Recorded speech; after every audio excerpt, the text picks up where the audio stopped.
Bitcom TV. Passa no seu smartphone.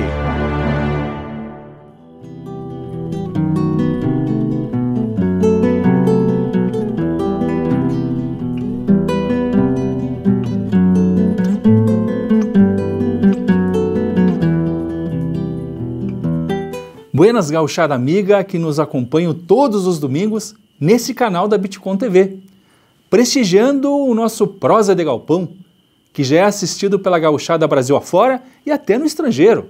Vejam só, que luxo! Não podemos esquecer também dos amigos patrícios de outros estados que admiram nossas coisas e que nos assistem também todos os domingos. A todos, um abraço daqueles bem chinchado. Estamos dando início então a mais um Prosa de Galpão.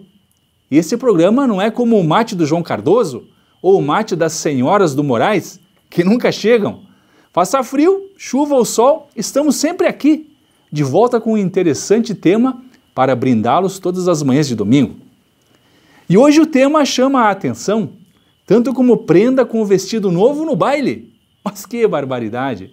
Sim, senhor, vamos falar de um bagualíssimo tema, o gaúcho e os beduínos. Opa! Mas o que tem a ver os árabes com a nossa gente? Pois é, então lhes digo, já é sabido que o gaúcho nasceu no campo, na lida com a gadaria, tendo sempre o seu companheiro inseparável, o cavalo. De onde então teríamos herdado este gosto pelas planuras, o código da cavalaria, esse jeito de ser forte, valente, peleador e cioso de suas origens? Pois é desse assunto que vamos tratar no nosso Prosa de Galpão de hoje. Quando a prosa se descamba para as origens étnicas, é temeroso pontuar que um povo tenha uma origem única e definida. Atente para o que vou lhes contar. Disse que, de todos os agrupamentos humanos, somente os povos asiáticos e os negros africanos poderiam apresentar um tipo racial com uma linhagem mais pura. Fora desses agrupamentos citados, pureza de raças é tão difícil como ver o rio Uruguai recusar água. Alá, puxa seu! A Europa sempre foi palco de peleias na conquista de territórios. E nesse entreveiro de dominados e dominadores, os povos se confundiram, ocorrendo uma mestiçagem de raças. E a Península Ibérica, onde estão Portugal e Espanha, é o maior exemplo de mestiçagem que se conhece. Vejam só, o chão ibérico foi pisoteado por fenícios, camíticos, cartaginenses, romanos, godos, persas, flamengos, germanos, gauleses, quase me faltou o fôlego, que sem dúvida deixaram as suas marcas. Mas a influência mais marcante foi a dos sarracenos, que ficaram por lá 900 anos. Nossa, quase um milênio! Que barbaridade! Sim, senhor, os sarracenos invadiram a Península Ibérica no ano de 711, comandados por um tal de Tariq. O sarraceno é o mesmo que árabe.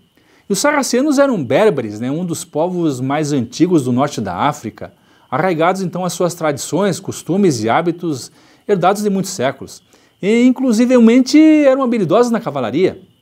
900 anos é tempo suficiente para influenciar o viver dos portugueses e espanhóis, então infiltrando o seu sangue mouro e a sua cultura. Então o português e o espanhol, que chegaram na América, têm uma herança cultural, hábitos e costumes dos árabes. Sim, senhor. Tu, gaúcho que nos assiste, sabia disso? Pois é verdade. Conforme atestam os nossos estudos, os povos ibéricos, Portugal e Espanha, lá no continente, foram influenciados pelos mouros. Os povos das ilhas da Madeira, dos Açores, já não tiveram essa influência, porque foram ocupados por portugueses do norte, lá da região do Minho, e da Algárvia, no sul de Portugal.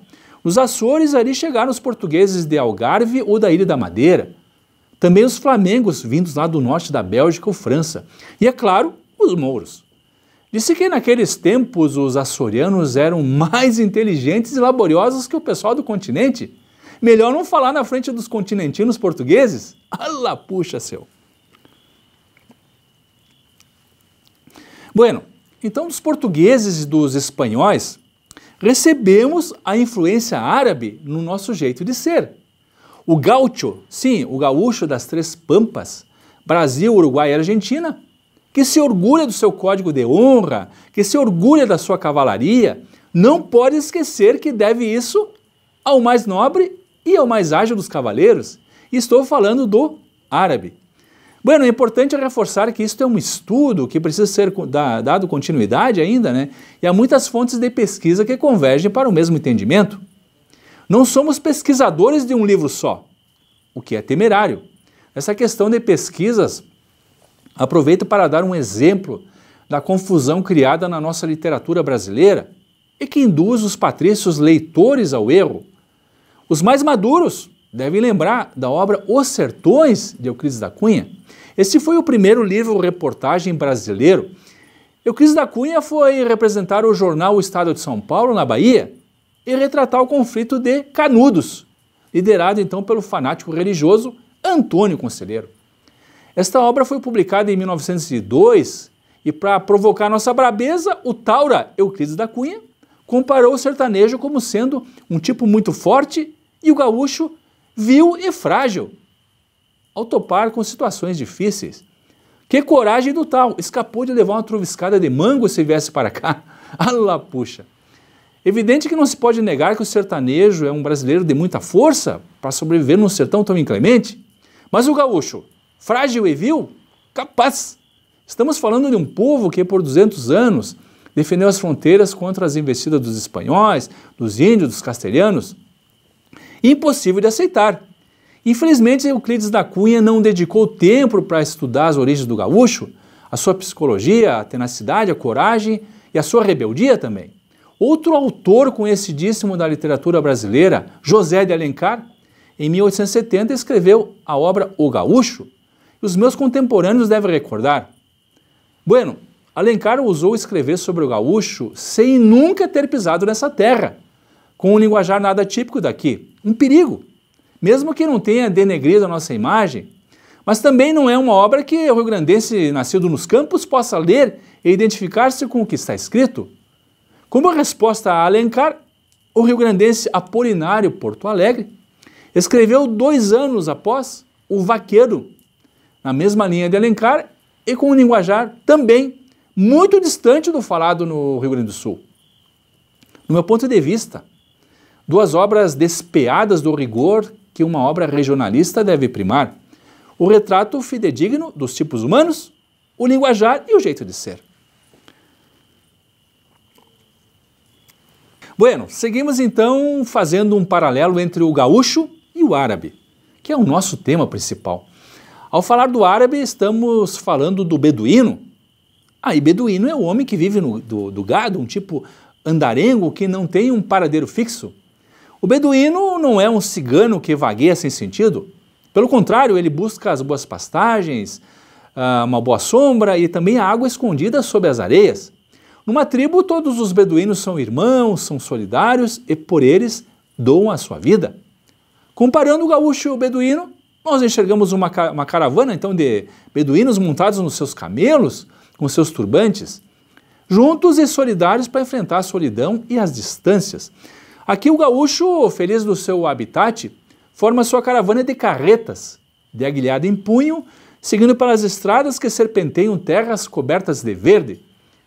E como beduíno, vemos um homem melancólico, nostálgico, montado sobre os pelegos do lombírio, conduzindo o seu flete numa marcha sonolenta, acompanhando então o passo lerdo dos bois. À noite, pousa em acampamentos como o árabe, sob a coxa das estrelas. Semelhante aos costumes do árabe, canta suas cantigas nostálgicas ao som dos seus instrumentos. A palavra ginete, que usamos nas lides campeiras, vem do zanete, isto é, o árabe que domina o cavalo. Pois é, a forma como o gaúcho conduz o seu cavalo tem herança árabe. Começando pelo jeito como segura as rédeas. Atentem para o detalhe. A arte de cavalgar e de combater a cavalo, chamada então de alagineta, veio das tribos berberes. As características de alagineta, a forma de conduzir o cavalo para a peleia, era de estribo curto, com o cavalo levado somente pelas rédeas, tomados então com a mão esquerda, e o emprego dos pés para animar ou conter a montaria. Isso dava agilidade e velocidade. Por isso, os árabes eram insuperáveis nos entrechoques de arma branca. E os arreios do gaúcho? Lá nos antigamente, estavam carregados de prata, como os arreios orientais. Os estribos eram vasos de prata, as articulações, a sela, tudo era guarnecido com enfeites de prata. O fiador, aquela parte do buçal que passa pela jugular do cavalo, é de origem mourisca, assim como as peiteiras, a badana, a sobrechincha, o tirador e as esporas nazarenas, que recordam a coroa de espinhos de Jesus. O pelego de ovelha, para suavizar então a rudez do lombilho, do serigote, vem do cavaleiro andaluz. Houve um tempo que não se montava em animais fêmeas, era muito desonroso. Isso vem dos berberes. Hoje não se tem mais esses costumes. O gaúcho, então, como o árabe, tem pelo cavalo um culto exagerado. E o próprio Maomé chamava os cavalos de filhos do vento. E dizia que Deus, quando criou o cavalo, proferiu essas palavras: quero fazer de ti uma criatura para a glória dos meus fiéis e terror dos meus inimigos. Alá, puxa céu! Assim, Alá tomou um punhado de vento e dele fez um cavalo alazão. Bom gosto! E disse: eu te criei, árabe, com a velocidade do vento. Se tivesse asas, voarias. Tu serás o senhor de todos os outros animais. Que espetáculo! Então o cavalo é o mais nobre dos animais para o árabe. Em todas as tradições maometanas, o cavalo tem as mesmas honras que se dispensam aos príncipes, ou seja, tem sangue azul. E o cavalo Picasso, de pelagem negra com uma mancha branca, normalmente numa das patas, é para o árabe o destinado à sorte e à felicidade do dono. Vejam que interessante. Maomé criou as carreiras de cavalos em canchas retas e autorizou as apostas e as premiações. Alguém certa feita disse que o espanhol, em momentos trágicos, toma uma expressão equina, com fisionomia igual a do cavalo. É uma herança moura. E o cavalo, com sangue espanhol, não foge do momento quente. Eles toureiam. Tal qualmente temos o gaúcho que toureia com a voz, interpondo a presença, o corpo e o pensamento. O gaúcho transpõe para o cavalo todos os cuidados pessoais que nem a si dedica. E é uma injúria pessoal a injúria lançada a seu cavalo. Daí o nome que ele cabe bem, o de centauro, pois de fato ele reparte sua vida com a vida do cavalo, uma simbiose então tão perfeita quanto a do árabe. Bueno, o cavalo era integrante do homem do deserto e o mesmo aconteceu com o gaúcho, que não pode viver a pé, muito menos combater a pé. E o gaúcho, como o beduíno, sempre pareceu uma sentinela perdida, de vigia permanente no seu silêncio, vivendo e usufruindo da sua riqueza, da riqueza do seu mundo, simples com o seu cavalo. Ambos amam as camperiadas pelo prazer das correrias e dos imprevistos. E o galpão perdido nas coxilhas é uma tenda árabe do deserto, então, que ali se fixou. E o gaúcho trocou os panos da tenda pelas paredes de pau a pique. Também o casamento gaúcho, nos antigamente, era feito à semelhança do casamento árabe. Nos campos e nas pequenas cidades da Arábia, a noiva então vinha montada num jumento, num cavalo ou então num camelo, e vinha precedida de cavaleiros que ostentavam então as suas melhores vestes e se exibiam nas suas melhores habilidades equestres. De repente, aparecia um bando de cavaleiros que vinham reclamar a jovem que ia se casar, simulando então um rapto. Olha só, os da escolta põem-se em guarda, todos galopam e realizam prodigiosas evoluções com seus cavalos, enquanto disparam as suas armas às alturas. Depois todos se juntam numa medonha algazarra. Com pequenas diferenças, é o que acontece na Pampa. No baile, as mulheres na Arábia aproveitam as pausas e vão mudar de vestuário. Para isso, elas trazem vários vestidos e todas as joias que possuem. A cada pretexto, levantam-se e surgem depois com outras vestimentas e novos acessórios, na ânsia de cada uma, vejam só, eclipsar a outra. Que barbaridade! Aqui o gaúcho transportava a família em luxuosas diligências ou carretilhas, levando então canastras com vestidos e joias, que as jovens mudavam 3 ou 4 vezes numa noite. Talvez venha dos árabes o costume das prendas terem um armário maior do que os peões para guardar seus vestidos. Alá, puxa céu! Bueno, eram os árabes amigos então dos gracejos expansivos, das festas com fartura, bailados e cantares. Eles dançavam a zamba ou a zarabanda, que também chegaram aqui na América. Os árabes eram exímios rastreadores e conheciam muito bem o território onde viviam. E aqui no sul chamamos de conhecedores dos caminhos os tapejaras e os vaquianos. Os árabes também eram tapejaras e vaquianos. Pelo rastro, os árabes conheciam então as feras ou as pessoas que ali haviam passado.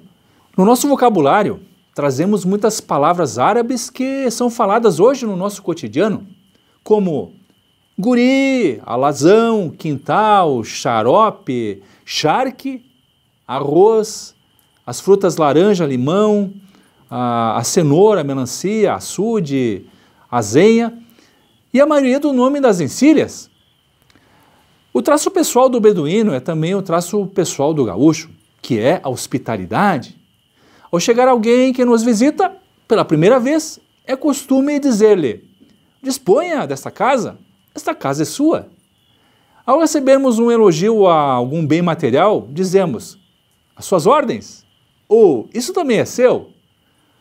A morada do árabe é franca, sem reserva, e o hóspede desconhecido encontra neles a confiança e a estima que dispensariam aos velhos amigos.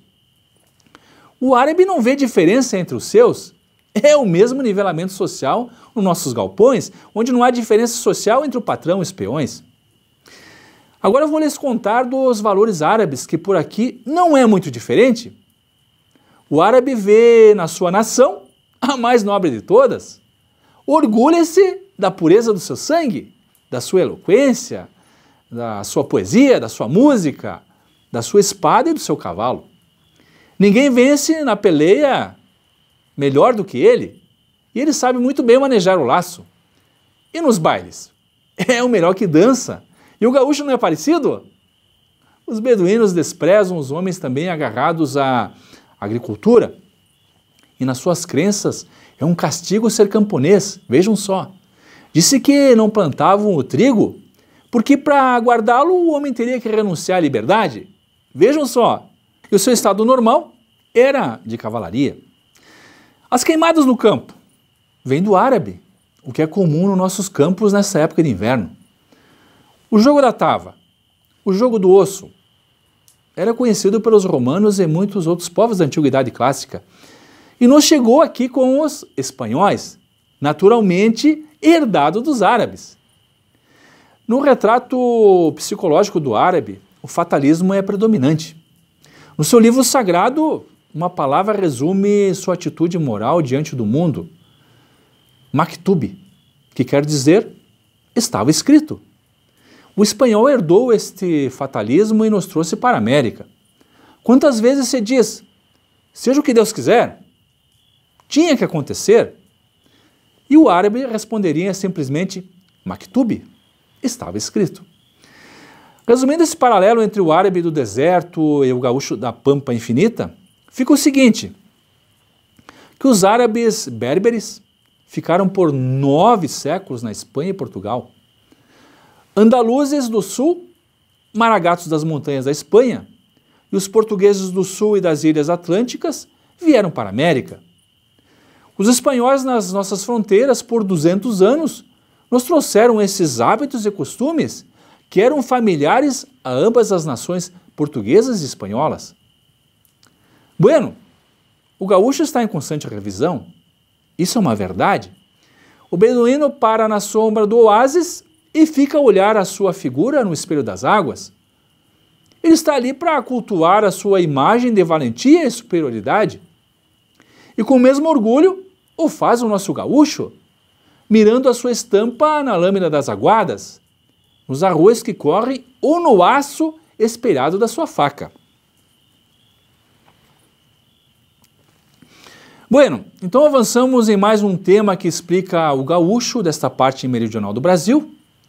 Falamos dos gaúchos e beduínos, ou seja, da influência árabe na nossa raça. É um assunto fascinante e ainda carece de mais pesquisas, que está na agenda do Instituto de História e Tradições do Rio Grande do Sul, do qual me orgulha ser o presidente. Por hora, então, estamos findando mais um Prosa de Galpão pela Bitcom TV. Domingo que vem, estaremos de volta novamente. Já sabes, tu tens um compromisso comigo. Até mais!